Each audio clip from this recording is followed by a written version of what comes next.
Hi everyone, সকলকে স্নিগ্ধাস ওয়ার্ল্ডে আবারও ওয়েলকাম। তো আজকে আবারও একটা লং ভিডিওর মাধ্যমে নিয়ে এসেছি যে আমি ভেতরে স্পঞ্জটা কিভাবে রেডি করি। তো তোমাদেরকে তো শর্টে অনেক কেক ডেকোরেশনের ভিডিও শেয়ার করে থাকি, তো আজকে আমি কিভাবে যে স্পঞ্জগুলো রেডি করি সেটাই তোমাদের সাথে শেয়ার করছি। তো এটা কিন্তু 6 পাউন্ডের ছিল, টোটাল 3 টায়ারের কেক ছিল। তো আমি এখানে 3টে সাইজের স্পঞ্জ আমি রেডি করছি। তো ফার্স্টেই তোমরা দেখো আমি নিচে কিন্তু 4 পাউন্ডের যে বেসটা হয় সেটা রেডি করে নিচ্ছি। তো এটা আমি তোমরা দেখলেই বুঝতে পারছো যে আমি কিভাবে কিন্তু করলাম প্রত্যেকটা লেয়ার। আর হ্যাঁ, যে তলায় দেখলে না আমি চকলেট মেল্ট দিয়ে দিয়েছি, কারণ এটা অনেকটা দূরে ডেলিভারি হবে, সেই কারণে আমি চকলেট মেল্টটা দিয়ে দিয়েছি যাতে সেটা এদিক ওদিক না হয়। তো ফাইনালি ওটা কিন্তু আমি ডেলিভারি করেও দিয়েছি। তো ডেলিভারি করতে যাওয়ার সময় আমার সাথে কিন্তু একটা লোকের ধাক্কাও লাগে হাতে, কারণ কেকটা এক সাইডে বেরিয়েছিল। তো আমার তো খুবই টেনশন হচ্ছিল। তারপর আমি এক জায়গায় দাঁড়িয়ে আমি ওটাকে খুলে দেখি যে না, একদম ঠিকই আছে, একদম প্রপার যেমন আমি সেট করে নিয়েছিলাম ঠিক তেমনই আছে।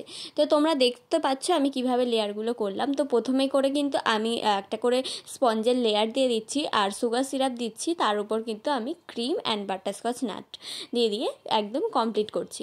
যেহেতু এটা বাটারস্কচ ফ্লেভারের অর্ডারটা ছিল, তো তোমরা দেখে বুঝতে পারছো কতটা ক্রাঞ্চি হবে, আমি কত পরিমাণে বাটারস্কচ দিচ্ছি। তো তোমরা দেখো আমি কিভাবে প্রত্যেকটা লেয়ারগুলো করলাম। এটা কিন্তু একদম ছোট ওপরেরটা যেটা সেটা করলাম। তারপর দেখো আমি আগের দিন রাত্রিবেলা পুরো আমি ক্রামকোট করে কিন্তু ফ্রিজে করে রেখে দিয়েছিলাম। তারপরের দিন কিন্তু আমি এই ফাইনাল টাচটা দিয়েছি। তো কাস্টমার আমার একটা রেফারেন্স ফটো পাঠিয়েছিল, মানে ফিস দিয়ে অ্যাকোরিয়াম টাইপসের করতে। তো আমি কাস্টমারকে বলেছিলাম যে একবারে ওয়ান টায়ারে 6 পাউন্ড নিয়ে যেতে আমার খুব সমস্যা হবে। তো বললো ঠিক আছে, তুমি 2 টায়ার হোক 3 টায়ার হোক তাতেই করে দিও। তো আমিও তার মতোই করে দেওয়ার চেষ্টা করেছি।